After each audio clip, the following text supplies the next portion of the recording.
They showed up at my door like they owned it. Faces I hadn't seen in half a decade. Faces that had turned their backs when I was at rock bottom. And the first thing out of their mouths wasn't, "How have you been?" or "We're sorry." No, it was my brother, smug as always. "You don't have a family. We'll take the house." I said nothing. I didn't need to. My fingers slid into my pocket, dialing 3 digits. 911. 5 years earlier, I would have begged them to stay. Back then, I was nothing, jobless, beaten down, barely standing. I knocked on their doors, praying blood meant something. It didn't. I'll never forget the look in my mother's eyes when she shut me out. Cold. Final. I lived out of my car for weeks, hungry, ashamed, invisible. No calls. No concern. Just silence. That night, behind the wheel of that rusted sedan, I made a vow. If I ever pulled myself out of the wreckage, I'd never let them crush me again. So I started with nothing but desperation and time. One job, dirty but steady. Then another, better. Nights spent studying until my vision blurred. One chance led to another. Slowly, painfully, I rebuilt. 5 years of grinding, sacrificing, and refusing to give up. Brick by brick, I built a life. I bought a home, my home. Every wall, every dollar mine. And through all of it, they never came. Not once. So when they appeared on my porch that morning, draped in arrogance and greed, I felt nothing. No anger. No sorrow. Just clarity. My sister sneered at the framed deeds on the wall. "Nice place. Shame it won't be yours for long." They still thought I was that broken kid. They couldn't see who I'd become. I smiled, calm, measured, unshaken. Let them talk. Let them dig their graves. The truth? They weren't there for family. They were drowning. My brother's gambling, my mother's loans, my sister's compulsive spending. They wanted my house to save them. They thought time erased their betrayal. They thought wrong. When the police arrived, badges catching the porch light, their smug faces drained pale. I stepped aside, steady and clear.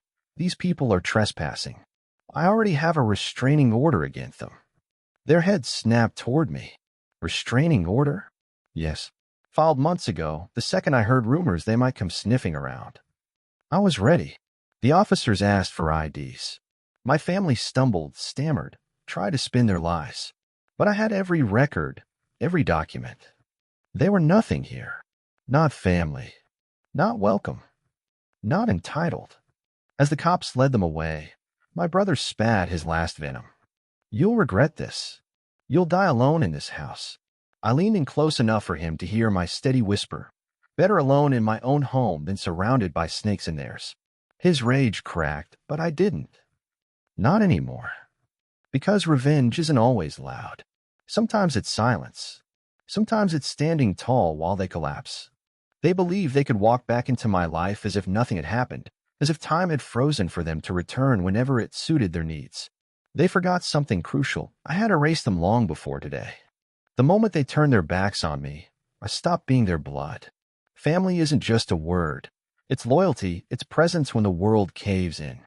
They stripped that from me years ago. When the police finally led them off my porch, I shut the door slowly, firmly. The echo of the latch carried through the house like a gavel strike. Final, absolute, satisfying.